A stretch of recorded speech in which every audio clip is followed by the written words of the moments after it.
Morgan Chesky. Thank you. Harrowing report, and you're right. It's not a good evening. Thank you very much. Really appreciate you. I want to bring in Shannon Watts, founder of Moms Demand Action. And, Shannon, you have what should be the most unnecessary job in the world. That you have to constantly try to convince normal human beings that we shouldn't let our kids get slaughtered in school. And yet, as somebody, Jamel Hales noted, it was like the most prescient tweet ever in the history of Twitter. Somebody had tweeted that if Sandy Hook didn't do it, nothing was ever going to do it.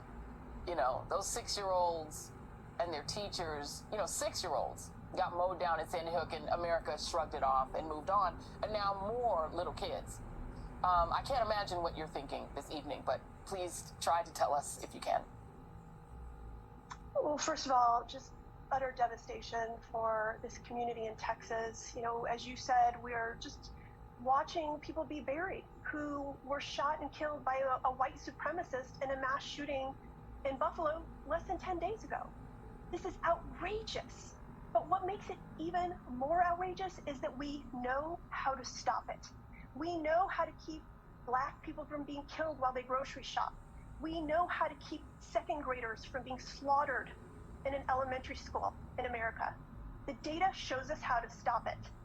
These aren't acts of nature.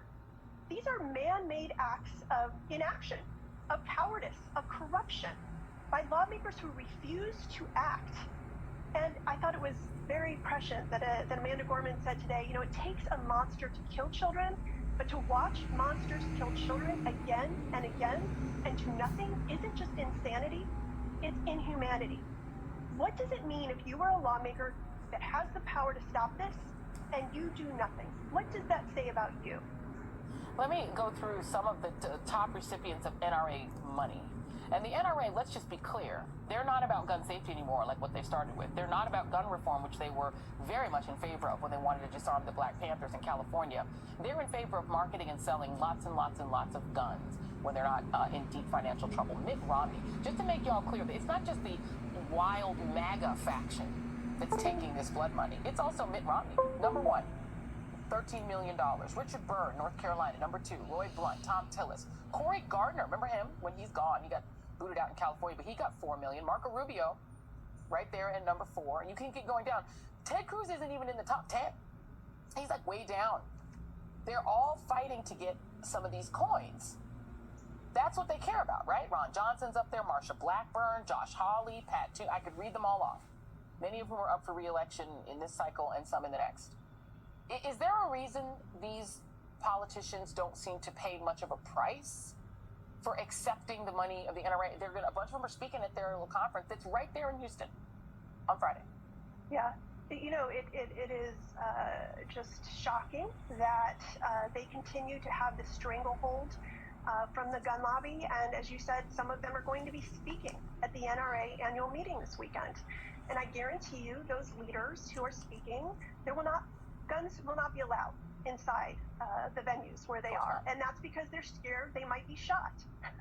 Yeah. And yet they do nothing when children are shot inside their schools, or when Black people are shot inside a grocery store, or the everyday gun violence, right? Like, mass shootings are about 1% of the gun violence in this country. It's the everyday shootings that kill 110 people and wound hundreds more that is tearing at the fabric of our communities.